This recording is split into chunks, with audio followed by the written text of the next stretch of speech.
Can I taste your juice? And here's the second video. All right, so let's get back to VaperCon now for a little while and talk about something a little bit more important. There was a CASA meeting, and I do apologize because I set up the camera. The camera was up, recording everything, I thought everything, but the memory did run out, and I was sitting at a table far away from it, so I didn't even notice that, so I do apologize. However, Vape TV was there, and I think they recorded the whole thing, so hopefully you can go over to their site and see that meeting in its entirety.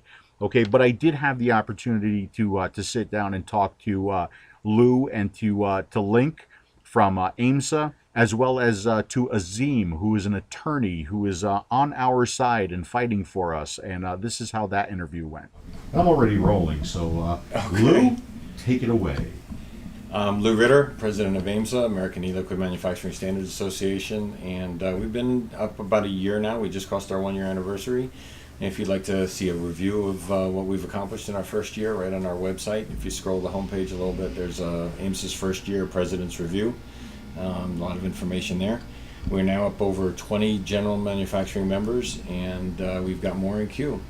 We've been in front of the FDA 3 different times. We've presented on invitation in front of the Tobacco Merchants Association twice.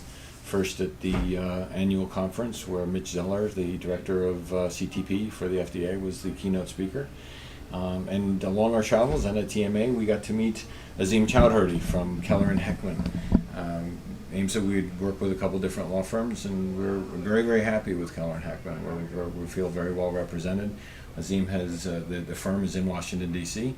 Their focus is a large portion of their focus is in food and drug and tobacco. And Azim Chowdhury has made a special focus on the electronic cigarette industry, and he really seems to have his finger on the pulse of what we refer to kind of as the community investors as well as the big players. Right. So with that, I'd just like to introduce Azim and let's tell him a little bit about your practice and your focus and where you think things are going. Thanks, Lou. As Lou mentioned, my name is Azim Chowdhury. I'm with Keller and Heckman in Washington, D.C. My focus is on food and drug regulation, and now tobacco and e-cigarettes, because as you know, Lou, it's only a matter of time before e-cigarettes are captured within FDA's authority. And that's sort of the big issue now. We're waiting for FDA to publish what it's going to be called the Notice of Proposed Rulemaking for its deeming regulation. And what that rule is going to do is it's going to capture e-cigarettes as well as components like e-liquid that contain nicotine as tobacco products. So if you're a vendor right now, if you make e-cigarettes or you distribute them or their components like e-liquid, you need to be aware of what's coming down the pipeline. You need to be aware of how your products and your business is going to be impacted potentially by this rule, and you need to be prepared to comment to FDA once that rule comes out.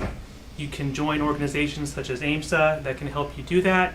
You can call me individually if that's something that you need to do, and we can work together to figure out how to best make sure that your business is not put in a bad position once this rule comes out and becomes effective. So, Azim, can you describe a little bit about the process? So the deeming regulation comes out. It doesn't go into effect immediately. Right. Can you describe to them a little bit of what the standard process for regulation generally looks like, knowing you can't give specific timelines for this because no one knows the specific timelines. But can you talk a little about it? It's not an instantaneous thing. Right.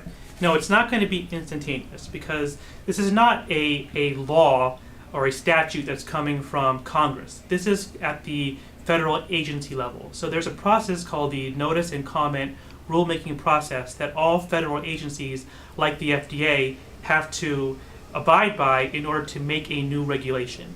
And the way that process works is they first have to issue what's called a notice.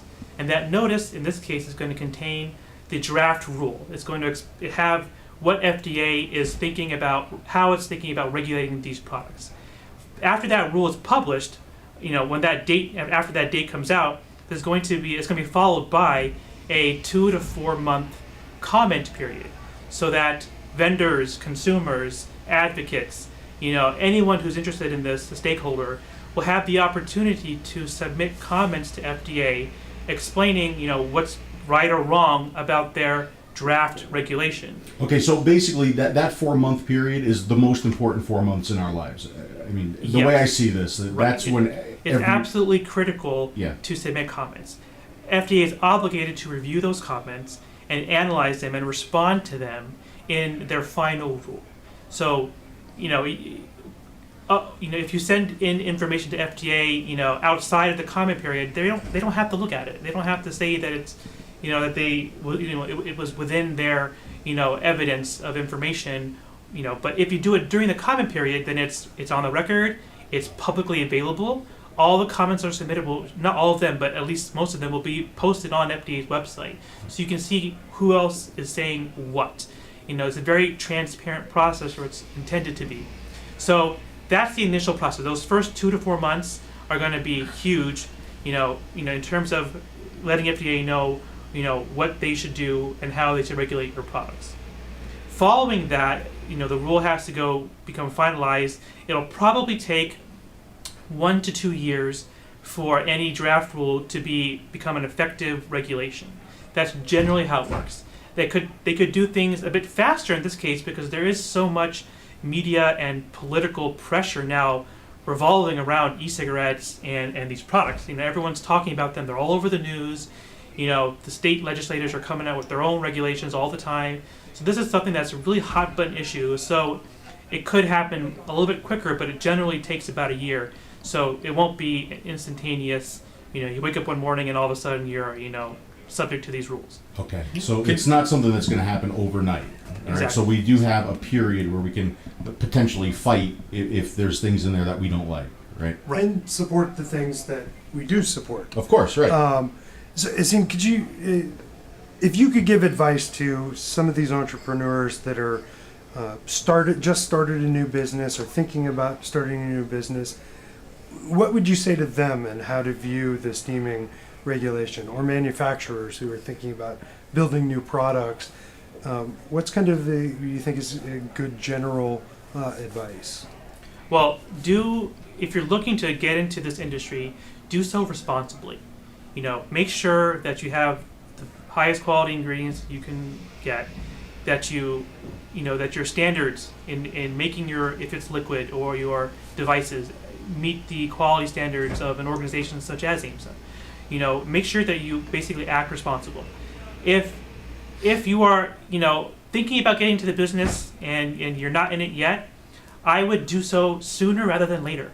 Because what's going to be critical is the date, I believe, that the notice comes out. Because I think FDA will use that date as a marker. And anything that's being sold or is already on the market when the rule comes out will be in a better position than the things that are not yet on the market. Because typically, FDA requires pre-market approval. It means before you can sell something, you have to go to FDA, get their authorization to do so. That is what they do for other types of products such as drugs and traditional tobacco products. Now, if you're already on the market, you might be able to avoid some of those immediate market prohibitions because you're on the market. So that's my first piece of advice. Other than that, make sure you do so responsibly, and I think make sure you have good partners and people that you work with, and I don't believe FDA will be draconian and come out and try to ban these products off the bat. Okay. Can we take a quick second and kind of flip the coin a little bit, because Phil has a huge followership of the consumers. And the consumers don't always get the same information. They don't have their finger quite on the pulse of some of these issues as much as some of the vendors do. Can you just offer a couple of words just from what you think that the consumers might learn a little bit from or benefit from what's coming, what's to come, How they can participate. how they can participate? Right. I mean, if you're a consumer, the most important thing you can do is let your voice be heard. Because right now, what the agency, the FDA, the legislators in Congress, your local legislators, what they need to know is that the vaping community is a legitimate constituency. That your group can go out there, you have a voice, you have a vote, you can be heard, you have rights. And unless you make your voice heard, you're not gonna you're not going to get what you want to happen, and the government can come after, it can treat your product like a cigarette, which is not what you want. There's a distinction, and you need to, if you're a former smoker and this product has helped you, let that be known, and that's really the best thing that you can do as a consumer. In that process, as they're sharing their communications and writing and contacting the various people that they're going to contact, can you talk a little bit about the most effective approach for expressing themselves? We have a very emotionally attached community of people who feel very close to something that is near and dear to their heart. This has changed their lives. Has it changed mine enough to motivate me to get involved with Linc and create AEMSA as volunteers? And we continue to remain today as unpaid volunteers because we are so passionate about trying to protect this alternative and this harm reduction focus for everybody. But as people express themselves, they sometimes get very emotional in the process. Can you talk a little bit about which voice is the most effective? Right. I mean, the more that you can organize yourselves and speak with one voice, with one message, the better chance you have of your message coming across and being heard. Of course, you have the right to individually, express yourself, but if you can join an already established organization or form your own organization of your local communities and neighbors and come together and decide, how you want your product and your voice to be heard, then I think that's sort of the best way to do it. Great. Okay, so I mean, I have all of your information now, and you have all of my information.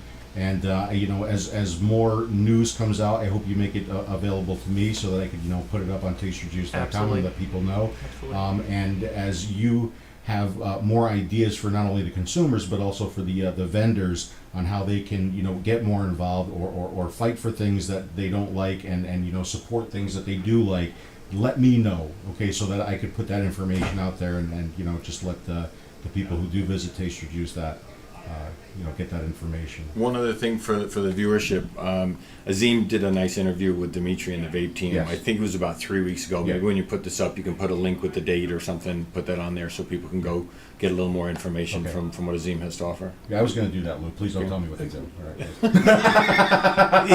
It I got to keep it light. it comes with the title. It just becomes a habit. I know. And that was actually, Lou, you said something interesting there. Your membership went up pretty substantially, right? You have how many members now? We're now 20 general members, and Okay. we've got quite a queue. Okay. We just have to get to be in one place long enough to process them. And let people know again where they can get information on AEMSA. On AEMSA.org is our website. I'm sure we'll have a link to it in the video. Okay. We're getting ready to do some major transformations to our website and our structure, but the information will always be available. Okay, good. And there's a lot of our links page has well over 100 research citations. Of course, we're big supporters of our subject matter expert, Dr. Konstantinos Farsalinos. Yeah, good. We say go to esig-research.com, go take a look at some of the work that he's doing. And we have info@aemsa.org as a way to get in touch with us. We have a group page on Facebook that we post information on. We don't communicate through Facebook, but we do post information, some postings. Links, you got anything else you want to add to that? You can always contact us, lwilliams@aemsa.org. We're very open and communicative. Okay. And Now, Azim, what about you? I mean, if people want to contact you, if companies or vendors want to contact you, are you available for consultation for them as well? Absolutely. Okay. Yes. And how would they get a hold of you? You can find me on my firm's webpage, which is www.khlaw.com. Okay. Look up, Azim Chowdhury. You'll find me there. I'll make sure, Phil, that you get my information so you can post Yep, my it'll email and my all phone be in number. this video. Yep. Absolutely. And I'll, just give me a call, shoot me an email, and I'm click away. Terrific. All right, guys. Thank you so much for talking to me. Thanks, Phil. And thanks for fighting the good fight, seriously, because I know you guys put a lot of effort into it. So thank you. yeah, and I just got to do something here. Azim is hands down the most knowledgeable lawyer that we have worked at, and we worked with several lawyers within it. He's hands down from day one talking with him. He knew about the industry, he knew about the issues that we were facing, and he communicated clearly. So I can't recommend him highly enough. Well, that's Thank very you. nice. And these guys, they're great. Yeah, they are. They do have their moments, indeed. All right, this All is right. getting a little mushy for me. I'm going to go vape. All right, guys. Thanks very much. Thanks, Phil. So those guys, potential valuable resources for you if you're a vendor or if you're a vapor who wants to get more involved. do take advantage of the contact information that they provided. So it was great to meet a whole lot of new people. It was great to see some of my friends again. I did get a chance to meet Raider Chick, which was really cool. It was even cooler that she sat on my lap for a little while. I finally got a chance to meet Case. Let's see, I met Vapor Girl. She was there this time. And I met PBusardo, the guy behind that spoof video of me. And we actually sat down together and we reviewed a lamp. It's out there on YouTube somewhere. Check that out. And just so many other people. Always good events to go to. If you haven't been to an event, don't worry if you have just an ego. Go to an event. Okay, seriously, go check one out. They are a lot of fun, and you're going to meet a lot of people that share your interests or interests that you may not have. They're just cool to talk to. Go to an event. Go. What are you waiting for? And then, of course, Saturday night, there was the costume contest. And this was my costume. I actually didn't enter the contest because if I won with this, I would feel terrible. And I walked around with my megaphone here, and I actually recorded something, which I thought was funny. And I walked around like this. Hello, my fellow vapors. That's what I did all night long. Hello, my fellow vapors. But, I mean, not actually all night long because that would have gotten really annoying. But I did do this for a little while. Hello, my fellow vapors. So, Dimitri, even though you weren't there in body, you were definitely there in spirit. Hello, my fellow vapors. And of course, there were a ton of other costumes there. Frightening, scary, peculiar, strange, sexy. And there are a few of them that are going by the screen right now. But if you do want to see all of them, they are going to be with this video on tasteyourjuice.com as well as Facebook as soon as I can get to it. And of course, I have been known to have a drink with, or 10, with my fellow vapors. And I did do that Saturday night. I definitely did that. Although the bar was closed at the hotel for some reason, but there was still alcohol wherever you looked, and I did have some drinks with some fellow vapors. And if you've been to some of these, sometimes rooms doors are open in the hotel room, and I decided to leave the event for a while, and I just kind of walked around the hotel, and if there was a door open, I just kind of walked in and had shots and shot the shit with some vapors, and I thought that was a lot of fun, and I think I'm going to do that a lot more. It was just a great time. So there was definitely a hangover Sunday morning, but I drove straight through it. Thank God for 5-hour energies. Let's see. I also want to thank Avail Vapor because I went to their pre-con party. Okay, actually I drove like from here, Rochester, and that was the first place that I went to.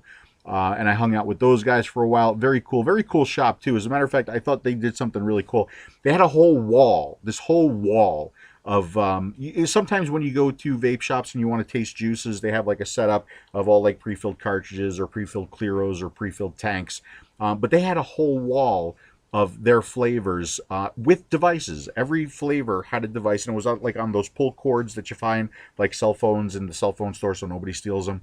But this whole wall of devices with tanks on them, and you could just go up to the wall. They gave you a condom, you put it on, and you go ahead and taste their flavors.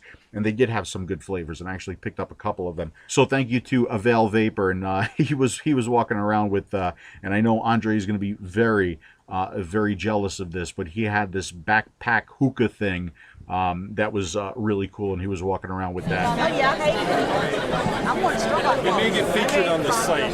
Oh yeah? I'm from Vapor Reporter.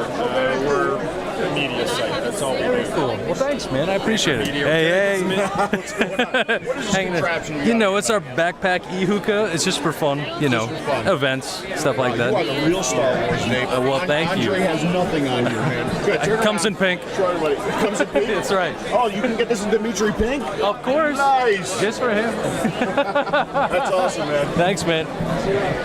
I did see that. I did see a couple other cool mods too, like homemade things. The Wii controller was pretty cool. I enjoyed that. And I think the last thing I'm going to say is happy birthday to Luciano, who pretty much put the whole event together. He's from Vape TV. It was his birthday. He did get a cake. We all sang him happy birthday. And I wish, oh my God, I wish I took a photo of it. Fluid Vapor made a mod stand for him because he was a DJ too. Why are there so many DJs in the vape game? And they basically made a mod stand, and it was a turntable. And the turntable spun, and you had the needle and everything to hold his mods. It was really cool, and he's definitely deserving of that. So happy birthday, Luciano. Thanks for putting together another great event. And that's it. That's all I have to say. It's going to take me a bazillion years to edit this video together. But we should do a contest. I think we should do a contest. And this contest is going to be choice. Okay? The winner is going to win whatever you want. You're either going to get a VTR or a 134 from Innikin. And again, thank you very much to Innikin for supplying some of these prizes. And hang on, I'll be right back. The mug, once again, runneth over, okay? So you know what that means. It's time to throw these e-liquids into the mix as well. So not only are you going to get choice of a VTR or a 134 from Innikin, but you are also going to get all of the e-liquids in the mug. Not the mug itself. No, the mug is mine. How else will I know when to do a contest? But all of the e-liquids in there, and there are plenty of them for you to try. Okay, so that's the contest. What is the contest? Very simple. You're going to let me know where I had to go in Florida. Where was I in Florida this past week? Okay, that's it. That's all you got to do. You got to answer that question right there in an email to contest@tasteyourjuice.com in the subject line, where I was in Florida. We're going to go ahead and give this contest a week. So it is the 10th. And we'll go ahead. I'll just give it till the end of this week. So we'll give it till Friday. So you have till Friday the 15th to answer that question. Where was I in Florida? At the end of the day, Friday, we'll go ahead and close it down, and we'll do a random drawing. When these contests are over, please stop asking me if the winner was posted. The winner will be announced in a future video. That's the way I do it. Okay, so if you watch the videos, that's when you're going to see the winner announced. It's the only place, the only time that you're going to see the winners announced. So, and I usually put like contest winner in the name of the video, so you'll know which video to look in. All right, so that's it. You got till Friday the 15th. To send me an email to contest@tasteyourjuice.com. Let me know where I was in Florida in the subject line of that email. New rules. New rules. You get to enter the contest once. If you enter the contest more than once, all of your entries will be deleted, okay? That's just going to save me time. And believe me, I know who enters more than once because I do use a spreadsheet. I'm pretty good with Excel. I do use a spreadsheet, and I look for duplicates, okay? So enter only once. If you enter twice, both of your entries will be removed, okay? So please, only one entry per person. Oh, and another thing with these contests, and I got to do this, and I'm sorry I got to do this, but I got to do this because shipping overseas does get very expensive for me. So if you're overseas, you are more than welcome to enter these contests. You will not be disqualified if you win. However, you're going to have to be responsible for shipping. So what will happen is if an overseas person does win, I will go ahead and estimate the shipping. I will let you know. You can accept it or you can deny it, and we'll put the contest prize back up for grabs. But it's just something that I have to do because it does get a little bit pricey for me, okay? So that's it, folks. That is the video. That is the review. There's some thoughts. There's the contest. There's everything that I wanted to talk to you about today. So I got to edit this video down, and then I got to get to my emails because, oh my God, I looked at my emails, and wow, it's going to be at least the rest of the day answering emails. So anyway, folks, there you go. I hope you found some of that information entertaining, helpful, interesting. But as always, thank you guys so much for watching, and I'll see you again soon. Can I taste your juice?